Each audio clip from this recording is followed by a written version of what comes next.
As I mentioned in my opening statement, the Gulf of Mexico response plans for ExxonMobil, Chevron, ConocoPhillips, and Shell are virtually identical to BP's and just as deficient.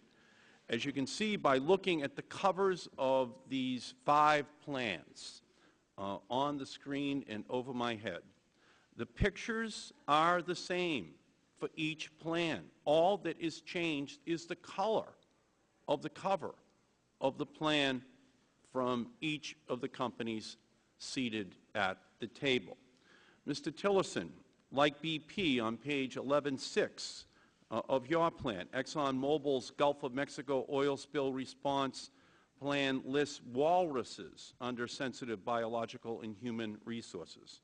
As I am sure you know, there aren't any walruses in the Gulf of Mexico, and there have not been for 3 million years. How can ExxonMobil have walruses in their response plan for the Gulf of Mexico?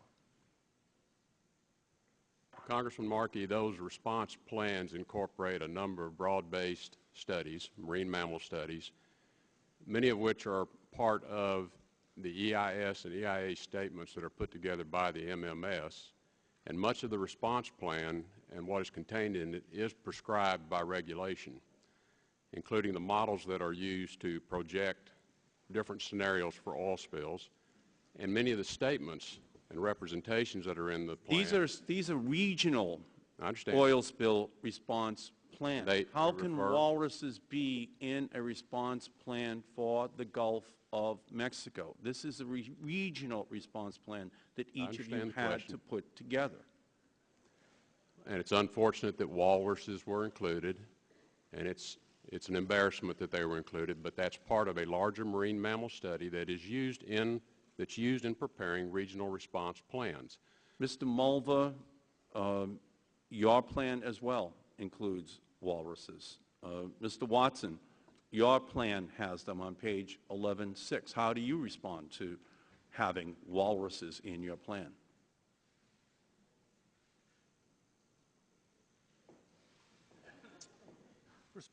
Respond in a similar fashion. The plans are put together in response to guidelines from the Minerals Management Service. Do you agree that it's an embarrassment to have walruses in a response plan for the Gulf of Mexico, Certainly Mr. Watson? For the Gulf of Mexico, that's not appropriate.